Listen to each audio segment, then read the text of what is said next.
Missed an episode of your favorite podcast? Choose from over a decade of content in our archives, not just the latest episode. All free at GCNlive.com. This is your call to action. Get prepared, America. Economy, survival, energy, disasters.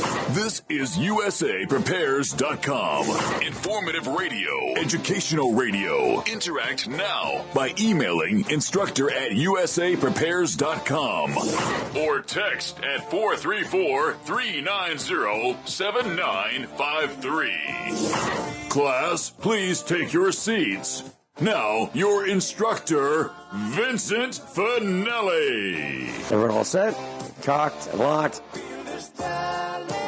There we go. Dial set correctly to USA Prepares. Thank you for being in class with us. Nathan, thank you for engineering the broadcast. I'm Vincent Finelli. With us this morning, Rich Scheben, offgridmontana.com. How you doing there, Rich? You know, I'm doing well. I'm Good. doing well. Thanks for being with us. Rich, I wanted to ask you, you went to a conference, right? I did. Can you tell us about it? Yeah. It was in Whitefish in northern Flathead County. It was titled The New Code to the West. There was a lot of people there. It was a great program. They had a lot of patriots there, constitutionalists. Basically, everybody who was there, pretty much every speaker and most of the audience is putting their life on the line for the little people. And that's the best way to say it. The first speaker was Guineith Isaacs. And as this audience knows, Lavoie was her husband. And she's basically picking up where he left off. And she talks about how the FBI did everything in their power to discredit a young woman that was in the back seat, and how there was no gun pulled by anybody in that vehicle, never mind Lavoie, and they just murdered him. Dan Happel, radio talk show host, did a great job. Alex Newman, wow. I don't know. I can't say enough good things about this guy. I actually asked him how old he is. He speaks so eloquently and speaks faster than I can think, which isn't saying much, but I'll tell you, this is an impressive young man, and you all need to look him up on the Internet. This is a guy who would actually make a great president. I am not kidding you, and I don't give that title out loosely. Mark Sutherland was there. Matt Shea, who was a state senator from Washington State. Chris Courtlander, I consider him to be a hero, as well as Lavoie and Guineith Isaacs. He wrote the book Arrow to the Heart, and I recommend everybody getting that. We bought that book, and basically he talks about how he had guns in the back of his head by the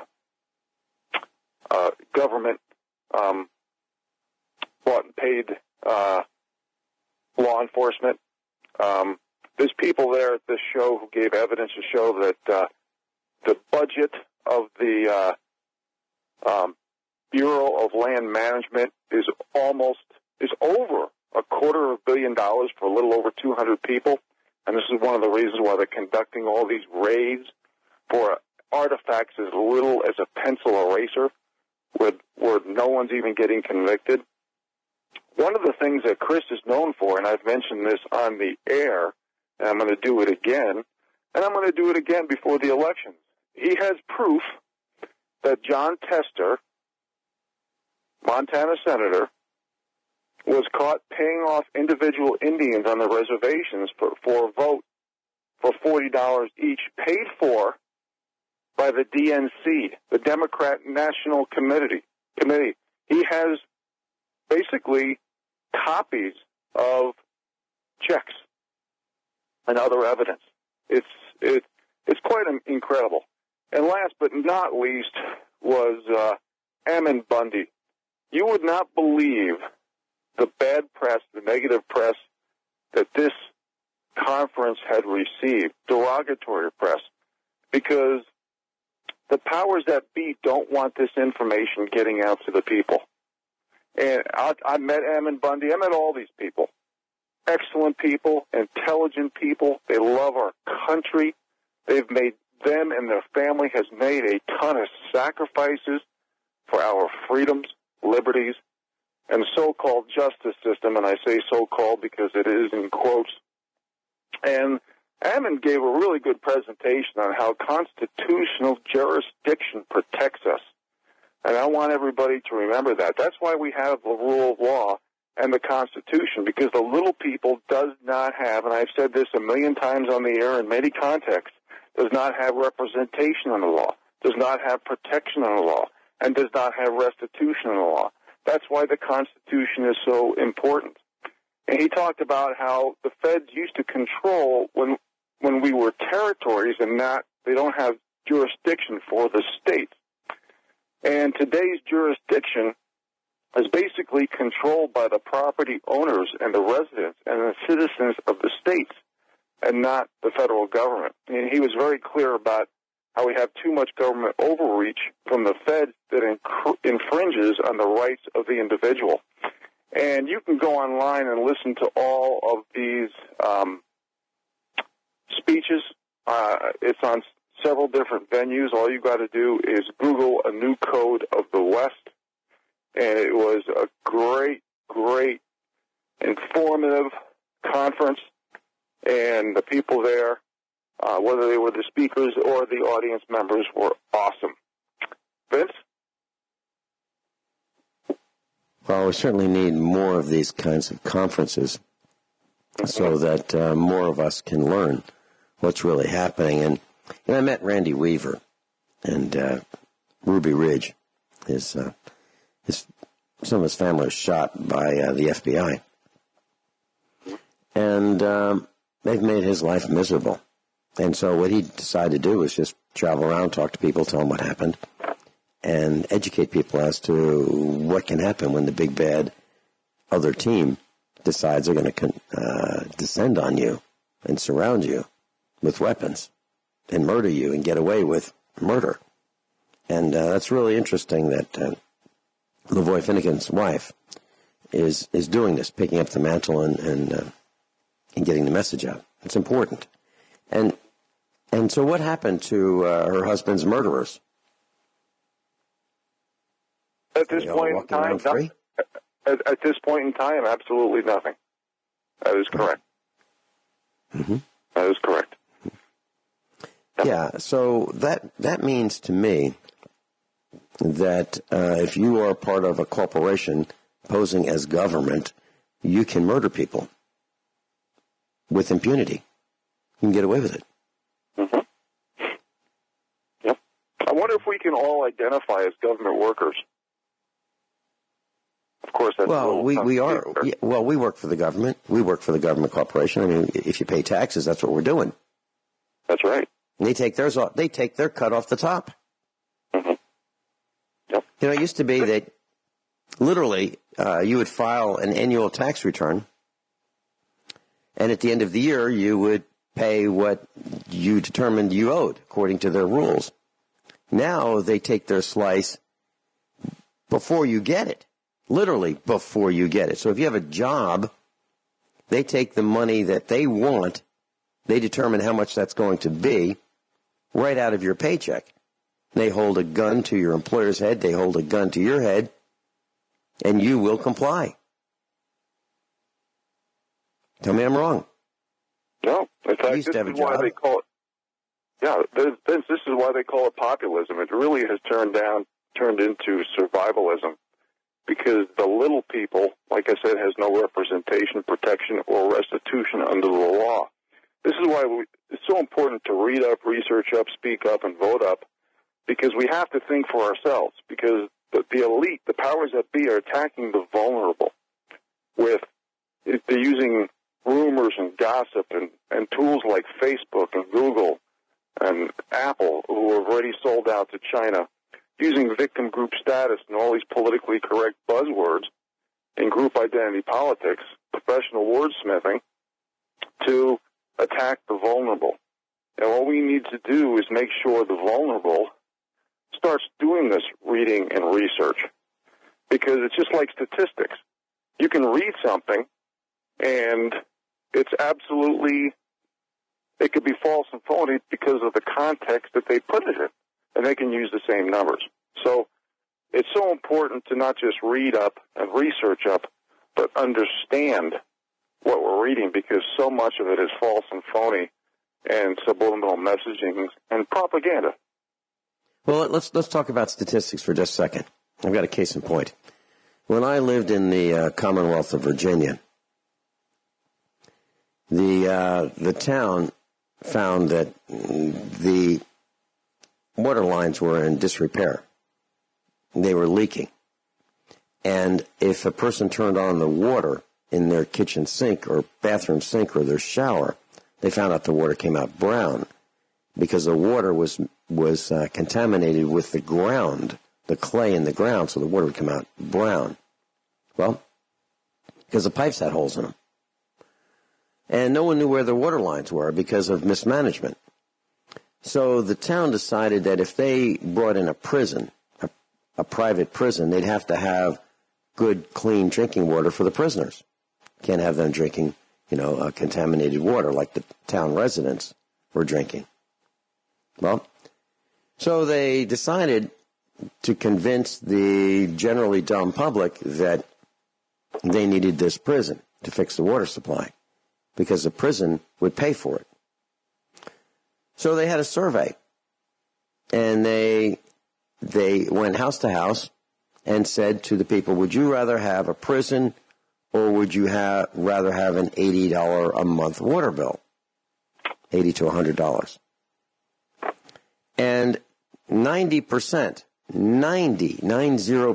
of the people said they'd rather have a prison than a $80 to $100 water bill.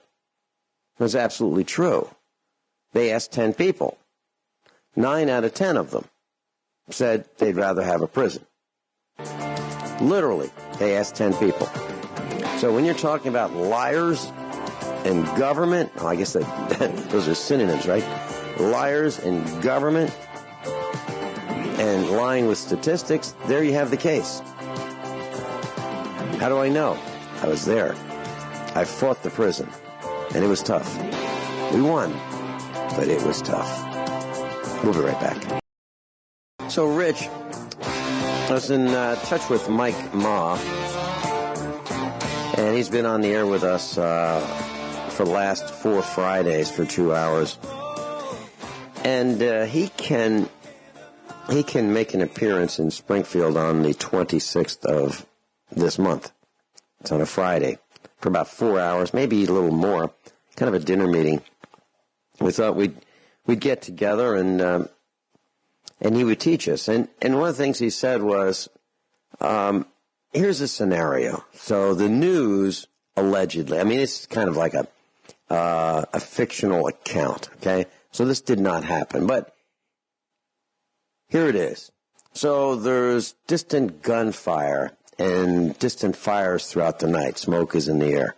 It's what the news, might say at some point.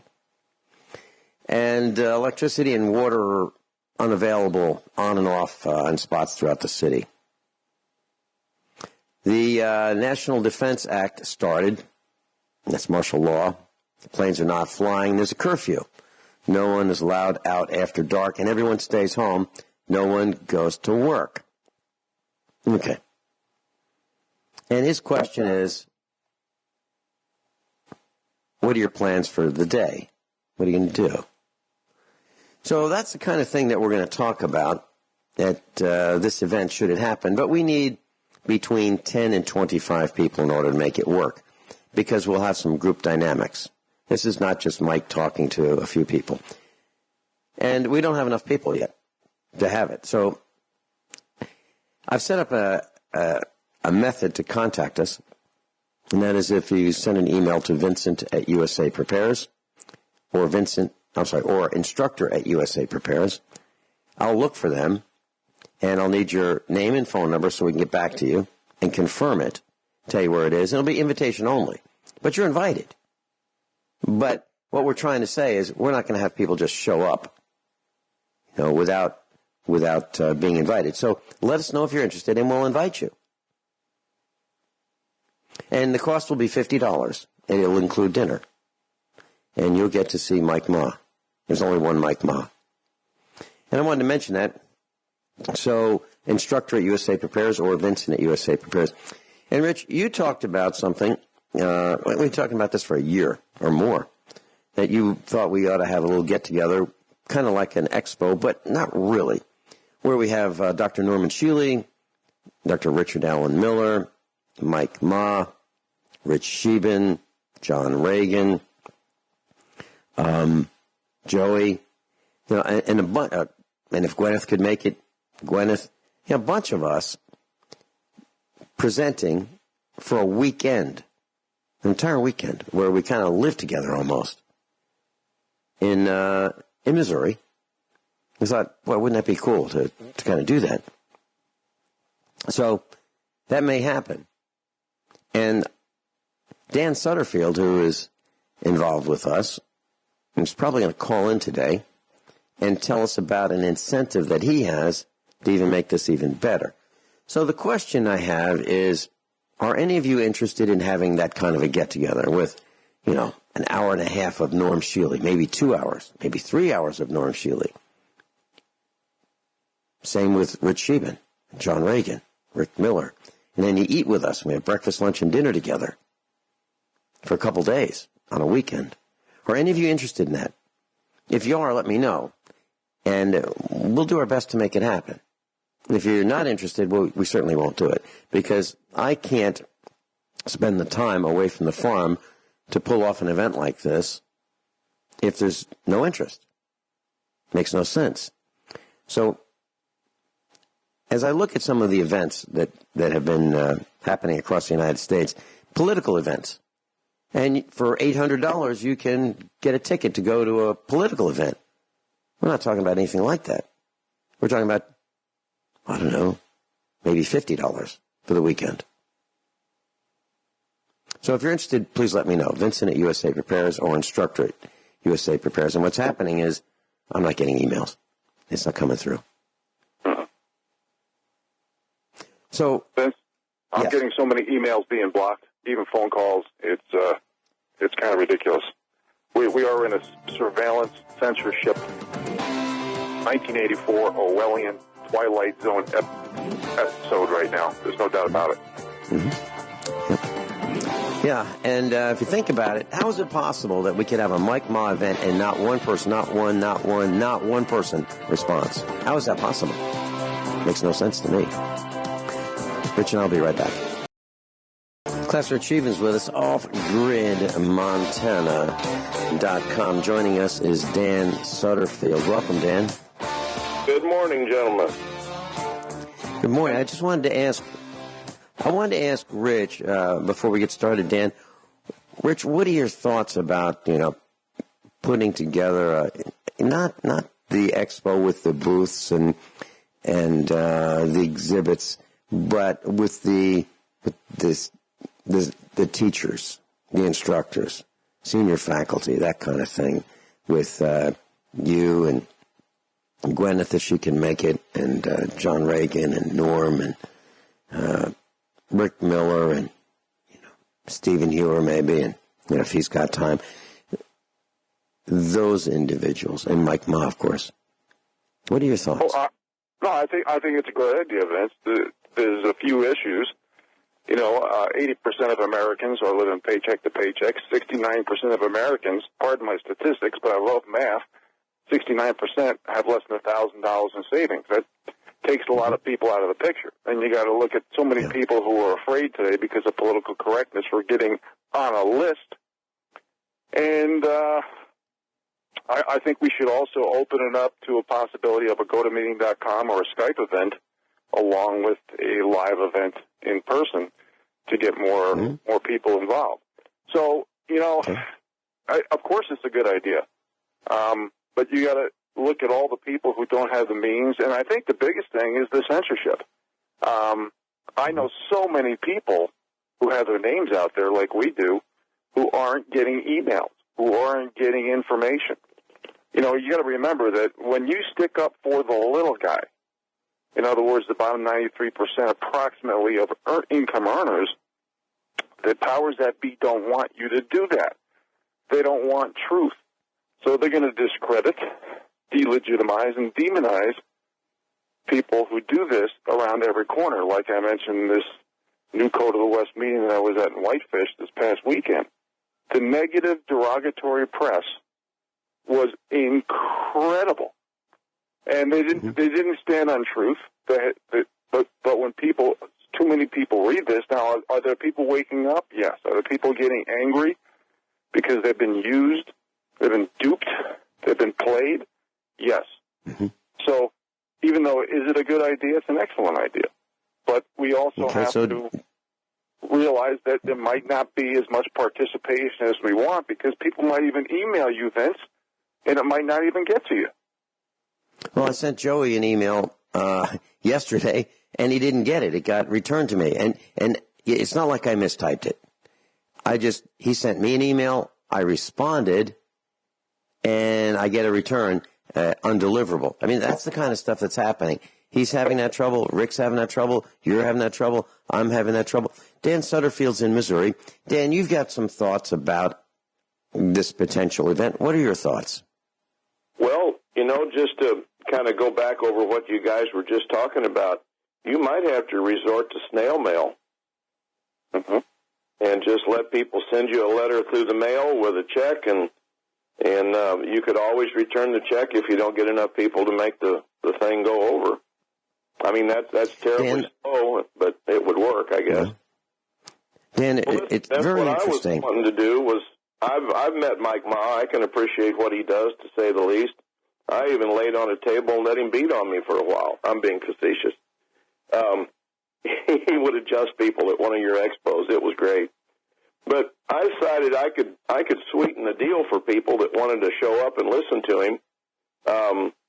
I became a member of Front Sight in 2009, and I've invested with those people 3 or 4 times now. And every time I did that, I got 3 times my investment back in various ways. I could go into that, but that's not the point right now. And one of the things they did was give me 2- and 4-day pistol, rifle, and shotgun classes to give away. So I could do that to anybody that shows up.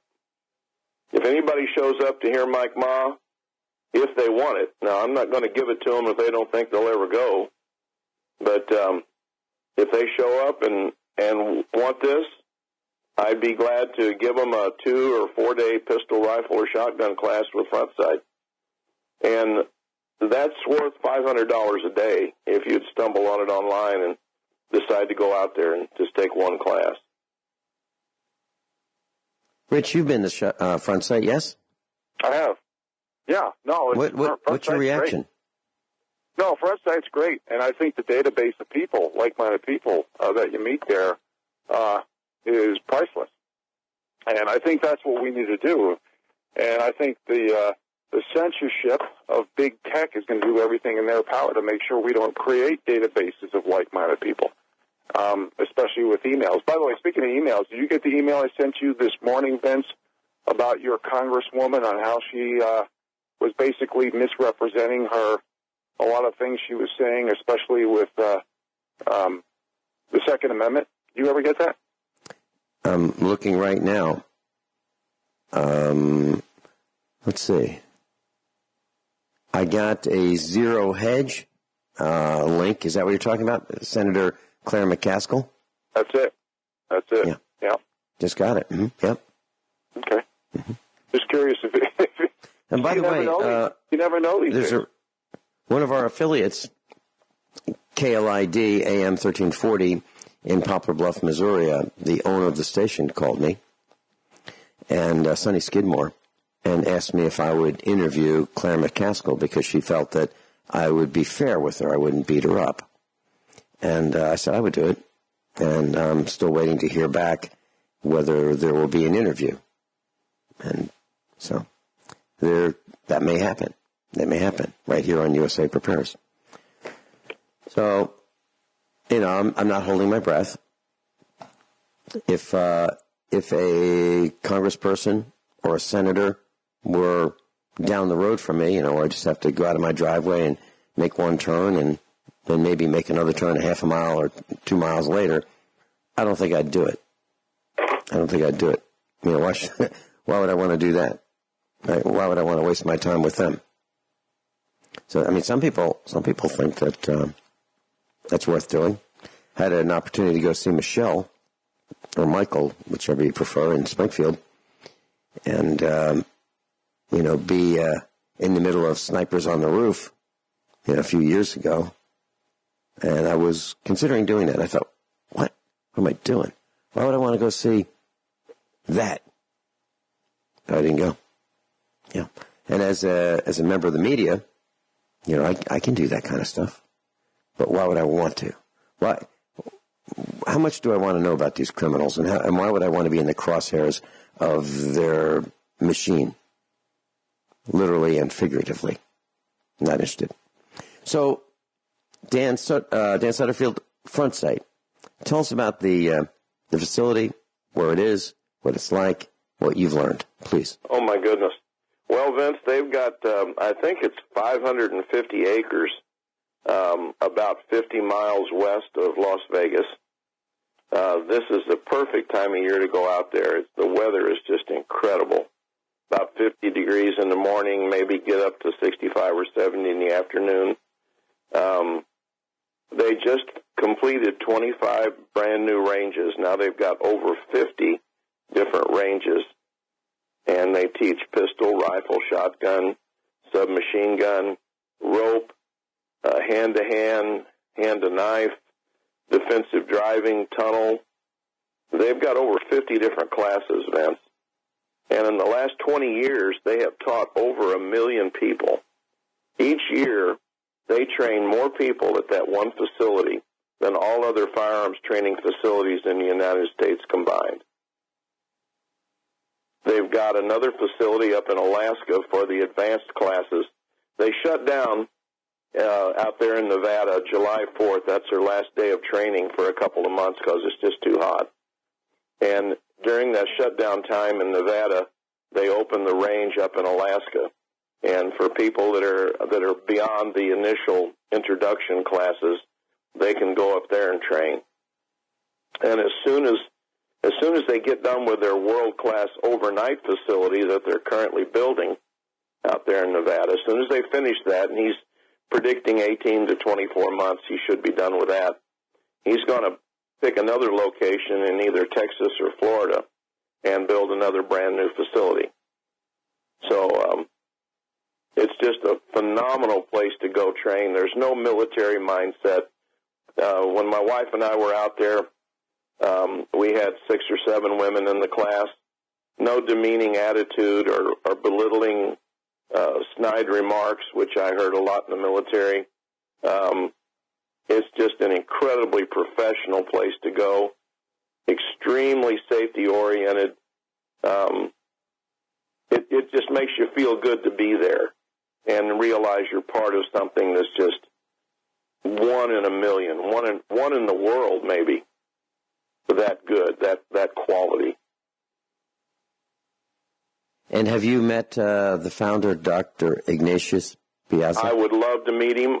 He wasn't there at the time. I think he lives in California. I wouldn't bet on that. His facility's just right outside the California border in Nevada. No, sir, I haven't met him. But I've talked to him in person on the phone because right now we're doing a fundraiser for RBN. And with the Front Sight as a bonus for a donation to RBN. And I've talked to him a number of times directly. He's very to the point, very polite, very busy with his project out there. So, and when you say RBN, for those who might not have heard that term, it stands for Republic Broadcasting Network. And USA Prepares, this broadcast is carried on multiple outlets. For example, AM, FM satellite. We're on a global satellite. We're in Europe and North Africa and the Middle East. Of course, on the Internet and Ron Gibson's channel. And you can listen to us through Republic Broadcasting's telephone listen line, Genesis Communications telephone listen line, and RBN stands for Republic Broadcasting. And they carry us every day, Monday through Friday. And actually, right now, we are being carried twice a day, in the morning and in the afternoon. So thank you, RBN, and thank you, GCN, Genesis Communications Network. Dan, do you have more for us? Well, if anybody's got any questions about front sight, they ought to get on that line, get on their website. It's absolutely. So Rich Stevens with us. Dan Sutterfield is with us via telephone in Missouri. And we're talking about a Mike Ma event on Friday, October 26th, in Springfield, Missouri, where you can learn things that to save your life that you've never thought of. And there are 5 of us, I guess, who are interested in this so far, just 5 of us. And 3 of us are instructors. I'm absolutely stunned and I'm embarrassed that that is the case. Dan Sutterfield stepped up. He's sweetening the pot at his own personal expense to help. All we're trying to do is cover dinner and send Mike Ma off with some money to cover his traveling expenses. He'll be coming from out of state. And that's all we're trying to do. And give you one last opportunity. It may be the last, I don't know. There may be some more, but I really don't know. But I can tell you that we're all getting older. And I don't want to travel too much anymore. I'll do it this time. I might do it one more time. I don't know. If you notice, I don't go to any expos anymore. I don't travel to them. I don't speak at them. I don't... You know, there aren't very many people interested in what we do. That's just the truth of the matter. We're the biggest at what we do, but there aren't many people interested in what we do. And I don't get it. I really don't get it. Dan, do you have any comments about what I just said? Yes, sir, I do. Back when we had to get rid of Britain to be able to have some freedom in this country, from what I've read, Vince, and I'm sure you're there with more information on this, only 3 or 4% of our population stood up against Great Britain. That's all that was willing to pick up a gun and say not no, but hell no. Mm-hmm. And the rest of them stood around and said, I'll see who wins, and then I'll go with them. I couldn't believe that. I've got a comment about that. Go right ahead. I've got a comment about that. I used to say there's 5% of us. This was, maybe 6 years ago. There's only 5% of us. Then I thought there's only 3% of us. Then I revised it to 1%. Then I revised it to 1/10 of 1%. Last night I revised it to 1/100th of 1%. I'm not kidding. I'm not kidding. There's so few people who will stand together, and for the life of me, is it that we've put on so much weight we can't get up? Is it that we've become so lazy? Is it the microwave radiation? Is it the poisons and toxins in the food that we're eating? Bingo. Is it that, is it all of it? Could be all of it. It probably is all of it. But, we have become so dumb, so stupid, that they're putting traffic lights embedded in the sidewalk because we don't have enough strength to raise our head to look and see if there's a red light, a yellow light, or a green light if we want to cross the street, if we're on the sidewalk. And I'm not exaggerating. Right. Guys have almost castrated themselves walking into fire hydrants in the cities. How do you do that? How do you do that? How do you walk into an oncoming car? I met a guy, I couldn't believe it. I met a guy who wanted to sell a car. And I responded to an ad with our son, and he comes out of his house, and he's got earbuds in his ears. And he's trying to sell this, well, it was a truck, trying to sell a truck to us, and he's got earbuds in his ears. Now, why would he do that?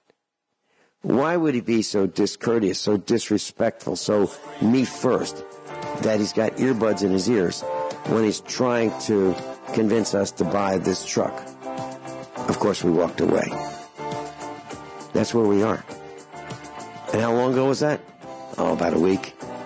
Dan, thanks so much for being with us. I really appreciate your generosity in trying to help the cause. Thank you, Vince. Thank you so much. Bye-bye. Bye, Dan.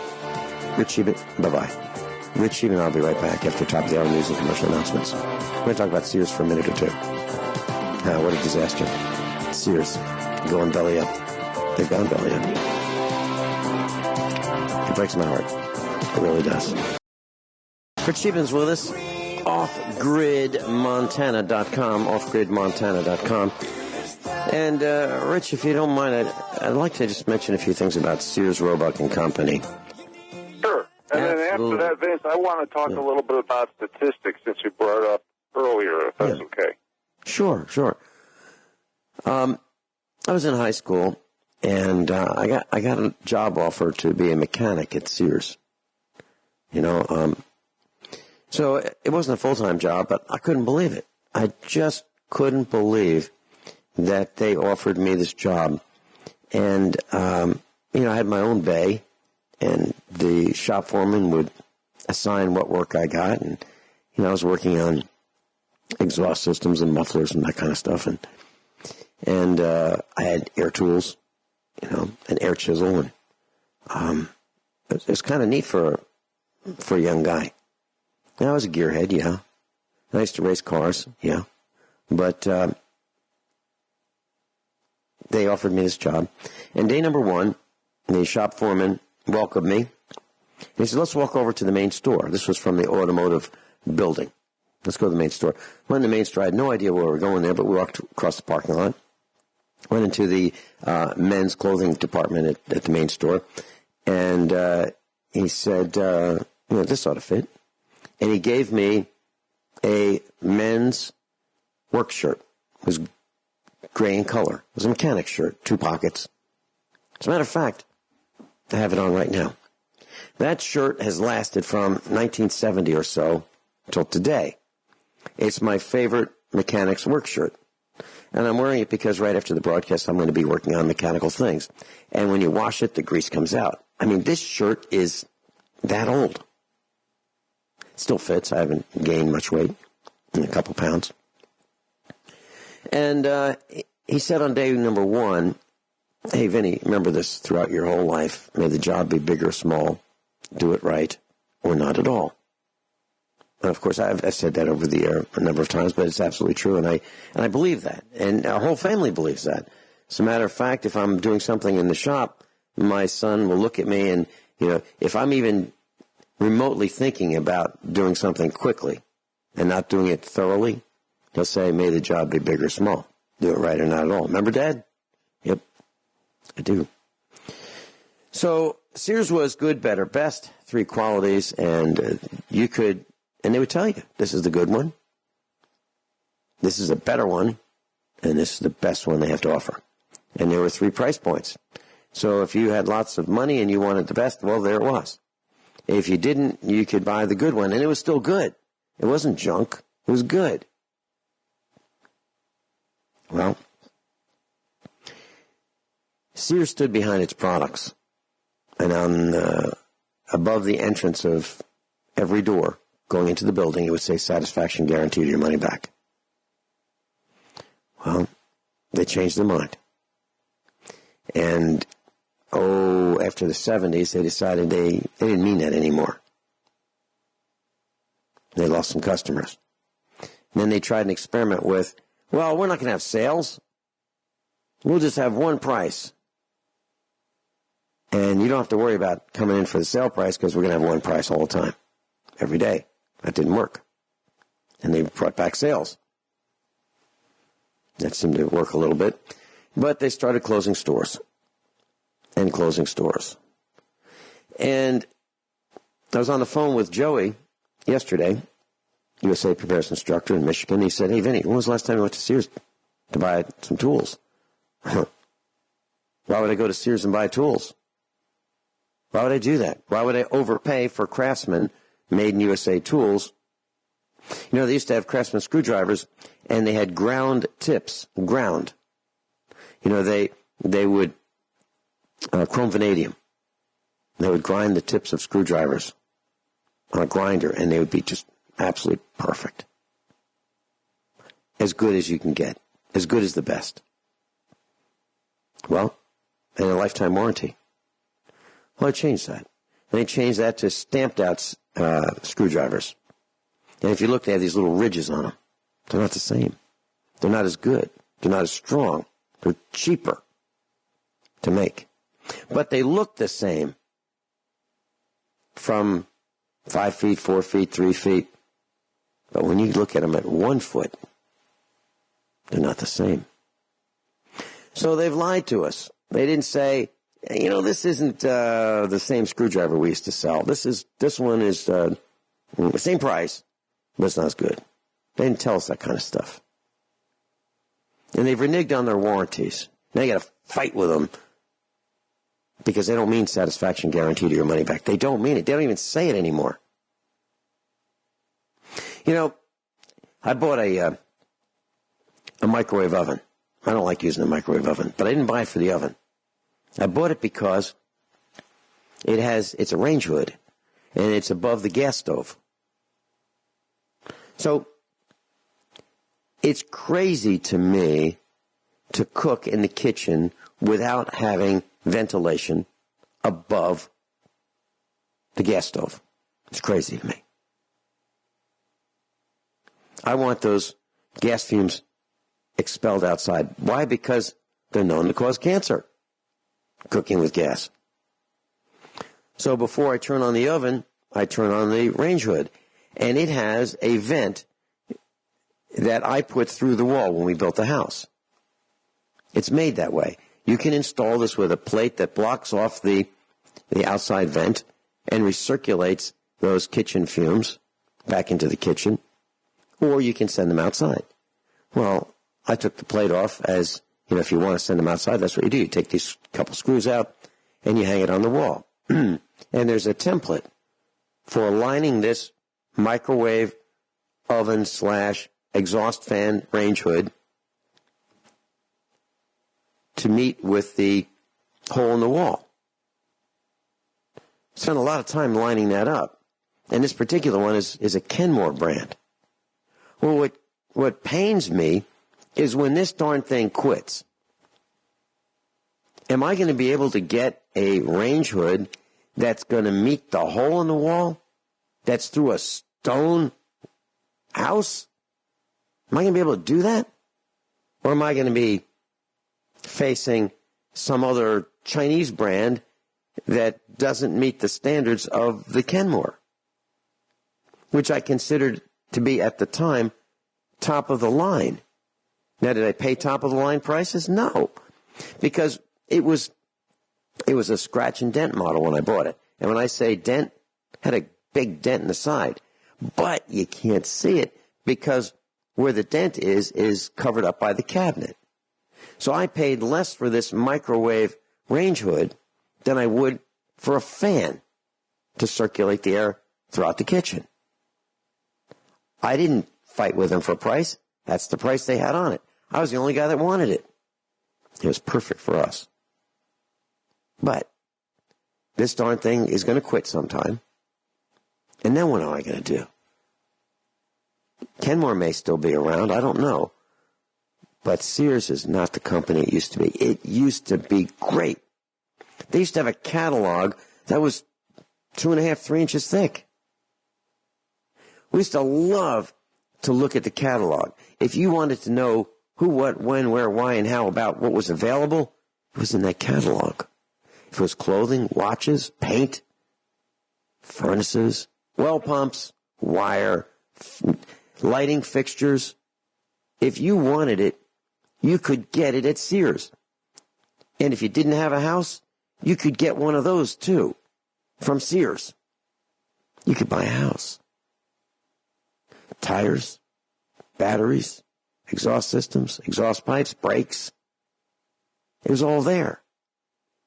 It was the personification of greatness in retail. As good as it gets. And you could go to the store and see it. And if they didn't have it, they'd order it for you. And if you bought their paint and they said one coat covers, and it doesn't, you go back and you say, hey, you know what? It didn't cover in one coat. They go, okay, here's some more paint. Here you go. Will 4 gallons be enough? How do I know? Because I went back to Sears and said, I painted our house and it didn't cover in one coat. It says it did, or would, but it didn't. They said, we're really sorry that you had to go through that. Here's some more paint. Would 4 gallons be enough? Try that today. So it's not just Sears.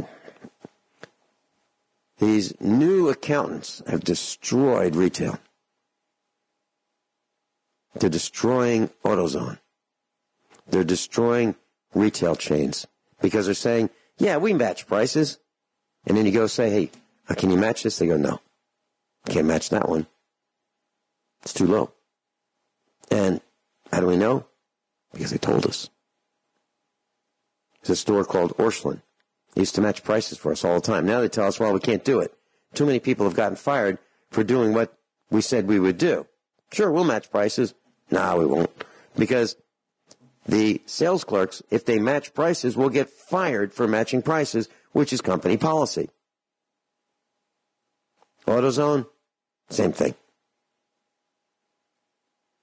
They match prices, sometimes. We've lost our way.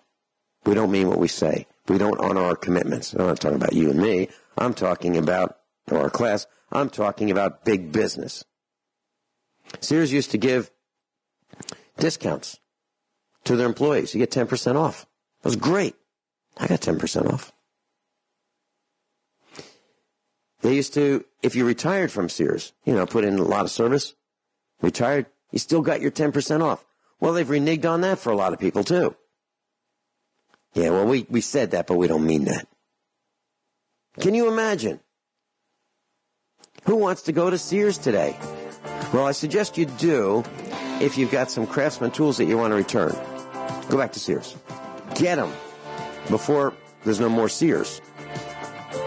Get those lifetime hoses replaced if they failed. If you've got credit cards that has Sears rewards, cash them in today. Redeem them because they may not honor their commitments anymore. That's Sears. Rich Scheben, any comments about Sears before we move on? Absolutely, literally breaks my heart. Well, it's not just Sears. You talked about that earlier. You mentioned the military. Now they're calling it a national security issue because of the obesity of the American youth. You say, how can that be? Well, what the process is doing is redirecting the money to the elite. The process is to hyphenate Americans to basically get them more concerned with the perception of ideology, pity, and guilt, and creating group identity politics, which lowers the bars of standards and expectations to decrease not just the value of a job, but it metastasizes like a cancer throughout society. And I've mentioned this many times in many different contexts. And we're a nation where 10 to 34-year-olds is the number one cause of death, or number two cause of death for that age group is number 2. The leading cause of death for people 50 and under, the number one cause of death, is suicide. So number 2 for 10 to 34-year-olds, number 1 for 50-year-olds. With all the drug use, the obesity, all the units of measure of despair, that's why we talk about having a hobby farm, about raising animals, living off-grid, growing your own produce, hunting, fishing, as frugality, being self-sufficient, homeschooling, self-sufficiency preparedness schools. This is why we talk about ideas and solutions. Now, what I'd like to talk about, because we're running out of time, Vince, and as usual, I won't even get through 5 or 10% of what I wanted to discuss today, but I just want to talk a little bit about statistics. Now, keep in mind, according to the Wall Street Journal, 60% of corporate debt issued by the Russell 2000 is rated as junk bonds, and 25% of the Russell 2000 firms don't make money. Now, I want to talk about PE ratios, whether it be Russell 2000, the S&P bubble, just stocks in general. When they talk about PE ratio, okay, right now we're higher than the 1929 stock market before the crash. Now, the PE ratio is the price share of the stock divided by the earnings per share. In other words, money made by the company divided by outstanding shares. But outstanding shares, that definition, have been skewed with stock buybacks. And that goes to the redirecting of money to the elite. So when they create new debt, all these companies, instead of putting money into expansion, new products, new services, new people, new employees, they're putting into share buybacks for the CEOs, the CFOs, and the elite of the companies in order to artificially reduce outstanding shares, which increases the prices artificially, not through supply and demand of free markets, but this way the executives can cash in, and then they give dividends to their preferred primary shareholders, and then, of course, acquisitions and mergers creates more consolidation, less people, more robotics, automation, artificial intelligence there as well. So the squeeze from the elite to the bottom 93% is very evident. So we got to look at statistics in general. When you even talk about PE earnings, price PE ratio, okay, you really got to shake your head when they talk about fair value, because today the average is probably, depending on what you read, is probably in the low 30s. But if you got paid in dividends, it would take, let's say it's 32, the average PE ratio. There's some over 50, some over 100. Now, we had that little mini crash, if you will, and the FANG stocks and a lot of the big tech and other companies did go down. But let's say it's averaging low 30s. Let's say 31, 32. So if you were to invest in those companies, it would take you 31 to 32 years to get your investment back. And don't forget, in the interim, you're paying taxes on the gains. And the PE ratio, from everything I read, is anything that's above 20 times is a bubble. So everything's a bubble: stocks, bonds, housing, everything, because it's artificial money. It's artificial everything. So the answer, when you're talking about, I read so many economists and traders who talk about this is going to happen, that's going to happen. It depends on so many things. What if our countries don't buy back our debt, our bonds? What if the U.S. is forced to print more money? What if there's less consumer confidence because of that? What if the dollar value, if there's less consumer confidence, we print more money, the dollar value could drop by 20% in 5 years. And that's typically when gold and silver comes up. I'll talk a little bit more about statistics after we return after this break. Rich Scheben, offgridmontana.com. So, in the world of corporate, class, when I think about it, it's amazing, absolutely amazing. I just went over to a mirror and I looked at the shirt I'm wearing. It's got 2 pockets with flaps and buttons. It's 48 years old. The shirt I'm wearing is 48 years old. How's that possible? How is that possible? Well, the style was traditional. It doesn't look weird. And if you saw a mechanic wearing this shirt, you'd never say, "How old is that shirt?" You wouldn't do it, because they got it right the first time. I am just literally heartbroken about Sears. Rich, please continue. Yeah, well, quality goes down, the profits to the super wealthy goes up as we outsource most of our good jobs. This is now America. This is why we talk about self-sufficiency. Anyway, Vince, I'm sure everybody's read recently that IMF and Fed insiders / whistleblowers have admitted that everything is rigged. And this is why the FBI and the DOJ needs to come out and declassify all these documents, because this consumer confidence not just from the dollar and commerce, but at every level is very compromised. And we don't need redacted versions or deleted versions or bleach bit versions or versions that's been slashed and smashed with a hammer. We need the real deal. But going back to numbers, okay, everything depends on money printing, on debt loads, credit, the yield curve flattening, inflation. Is wages really going up? I don't see it. I don't see savings going up at all. Interest rates, what's the Fed going to do? Are we going to keep the Fed? Is the Fed going to be audited, which would show so much corruption and manipulation? I think that would eliminate all consumer confidence. There's so many big factors.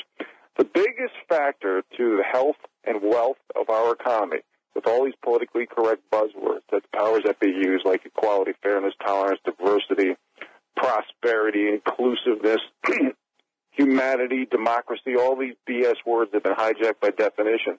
The biggest factor is that the little people does not have the rights, the protection, or the restitution under the rule of law.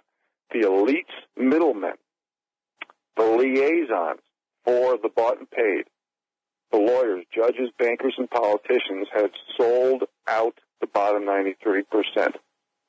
Bought and paid for, that's what that means. Bought and paid for means sold out the little guy. So let's look at math in general. I'm sure most of this audience has read that there was a math correction. The Boston Globe and a few other talking heads for the globalist party has admitted that they were wrong, and Elizabeth Warren could be maybe 1 over 1,024. I mean, you can't even say that because it doesn't Native American. And people are so fed up with this PC stuff, this political correct stuff. I'm reading articles now where well over 80% of Americans are fed up with it. They're tired of it. They're tired of group identity politics. So this is why when you look at math, when you look at statistics, you got to take certain things with a grain of salt. You know, one great example is now we are back to zero down subprime mortgages. So when you compromise value, what matters? Okay, here's another great article about numbers, and I'm going to read the first few paragraphs or sentences real fast. With corruption like this, it's no wonder so many pension funds are insolvent.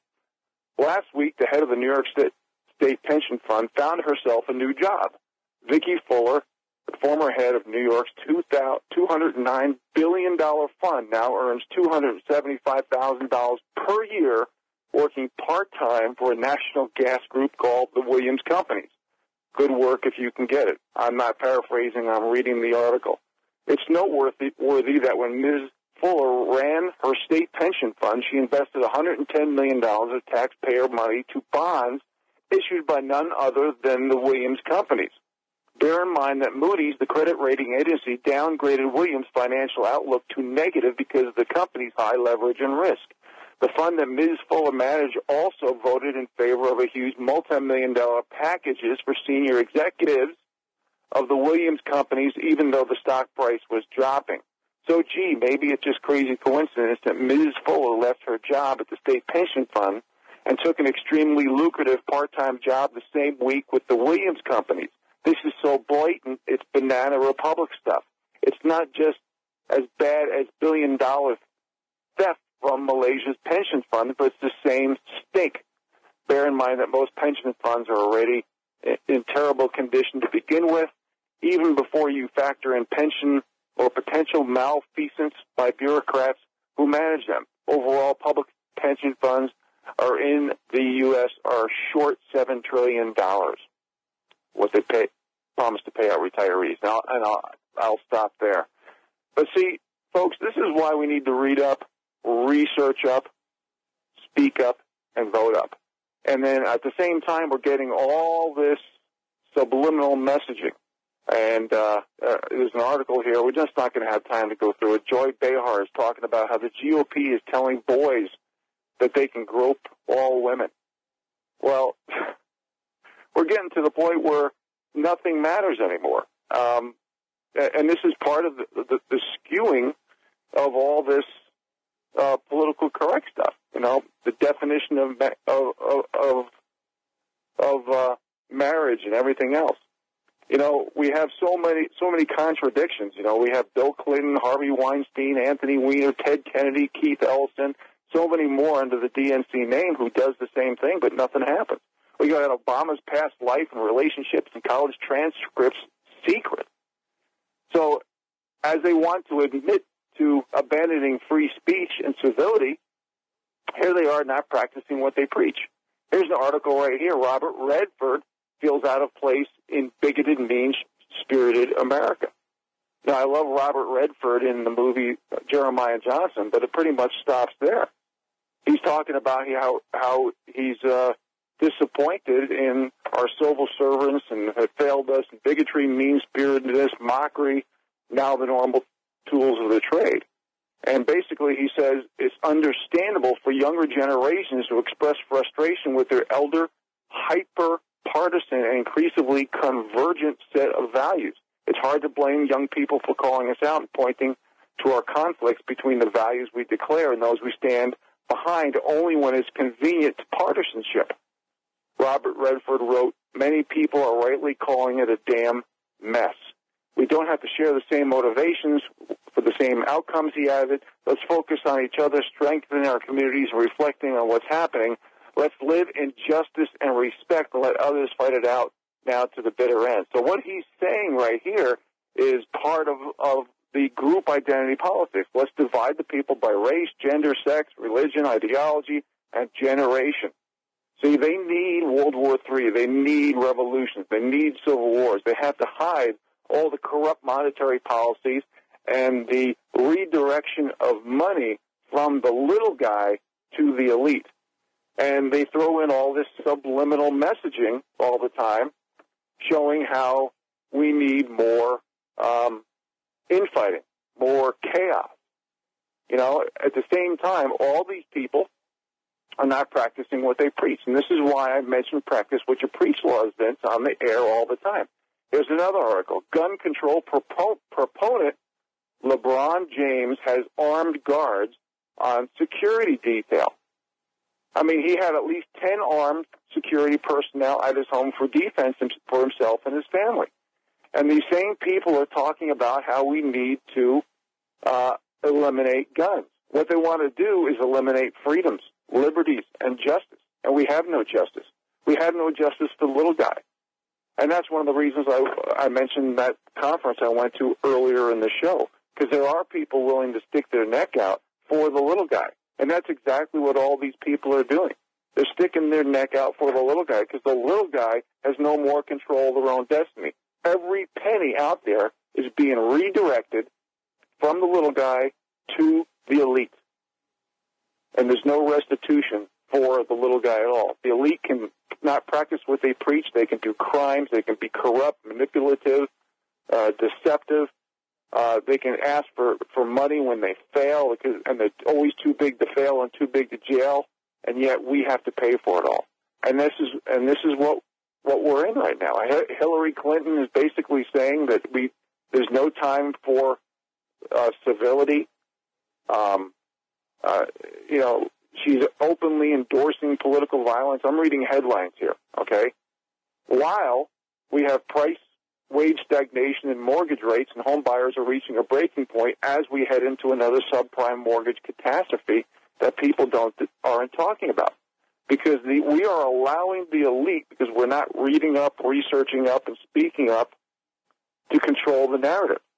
They're controlling the narratives, the memes, the themes, the talking points, and they want to sway public opinion. And it's all manufactured perception. And this is why they use their celebrities, whether it be singers or actors or athletes, to toe the company line. Now, if people understood the central bank corrupt monetary policies and Keynesian economics and the present demographics we're heading into, and group identity politics, how that has destroyed America by lowering the bars of standards and expectations for getting a job, which has, again, metastasized like a cancer into every part of our culture and tradition. You never empower a nation or a group or an individual by lowering the bars of standards and expectations for getting a job. We have literally destroyed America by rewarding mediocrity and turned this into a law of diminishing returns. So the opportunity is only available for the elite and not the rest of the people, because hard work, effort, proven results, and qualifications and criteria of the like no longer matters. So this is why we need to read up, speak up, and I know I'm being redundant on this, but it's so important, especially with midterms coming up, because it's not a left-right paradigm. It's very little left-right paradigm and very much more the aristocracy controlling and managing the serfs. We have an incognito caste system. This is all meant to keep the status quo. But when it gets too far, that the game gets so rigged that the little people don't even have justice under the rule of law because there's only rule of law based on what group you're in, that's when we have big problems. And that's the era we are entering in. Vincent? Oh, yeah. No question about it. No question about it. There's the haves and the have-nots, and we're at the bottom 93%. Rich, very quickly, I have a comment about preparedness.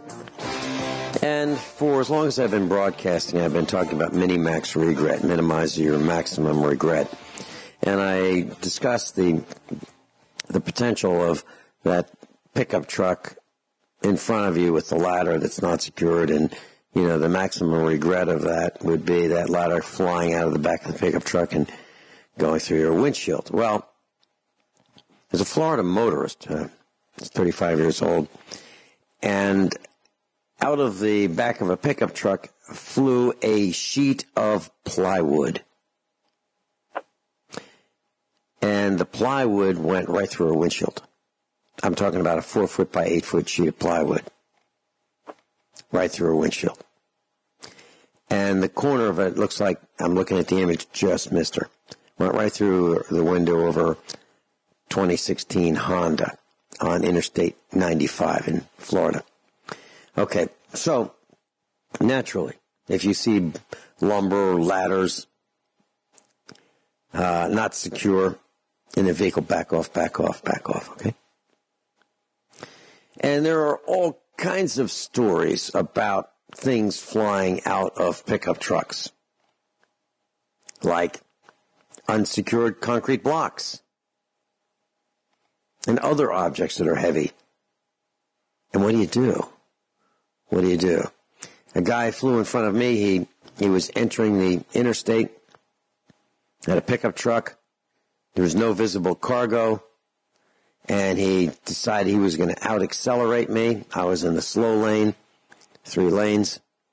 He zooms ahead in his pickup truck, and out of his pickup truck flies one of those potted plant pots. There's no place for me to go. This guy cut me off. I didn't have room to go to the left. Couldn't go to the right. Boom, right over it. It destroyed my bumper on my Mercedes, my 1996 Mercedes.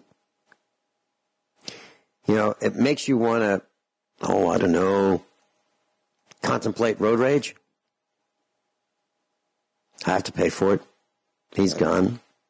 So my advice to you is, I drive pretty carefully. I expect these things to happen.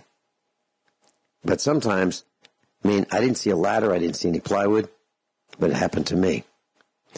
And I can tell you this, that I've got a 2004 rust-colored Chevy pickup truck, full-size bed. It has a bed liner. I put a bed liner in it. It's form-fitted. It's the right bed liner.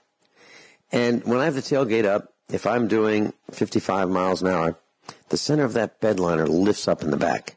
It actually lifts up by the vacuum created by the air going over the hood, up the windshield, across the roof, and over the bed. It actually creates a vacuum and will lift up the bed. The bed is secured, but it pulls it up as I drive. Now, what I'm telling you is that's probably what happened to the sheet of plywood. It just got lifted right out by the vacuum. Because the guy thought, well, heck, sheet of plywood, it's not going to go. It won't go nowhere, right? Well, it did. It almost killed this woman. on the interstate, please secure your loads. Please be careful. And I think that one thing that the police could do, if they're going to do anything, give people tickets for these unsecured, dangerous loads. Heavy tickets, because they're endangering us all. Any comments, Rich Scheben? Have you seen anything like that? Well, yeah, it happens. I know people who have flatbeds around here because they do a lot of construction work, and that type of stuff happens. You know, that's one of the reasons I don't drive a Mercedes, and I do drive a pickup, so I get a little extra clearance. And, of course, that's kind of a little tongue-in-cheek there as well, but that's always worked for me because I'm not a fan of low riders, you know, especially with, you know, municipal budgets and all these pensions they got to pay for. You know, they're putting less money into the roads, into the people, and because the government workers have to have these high benefit packages and pensions, which is all in the red. So I don't see things getting better on the road. I don't either. And I would love it if Chevrolet would make a pickup truck that gets the mileage of my old 1996 Mercedes diesel, you know, 44, 47 miles to the gallon on the highway. That'd be pretty nice.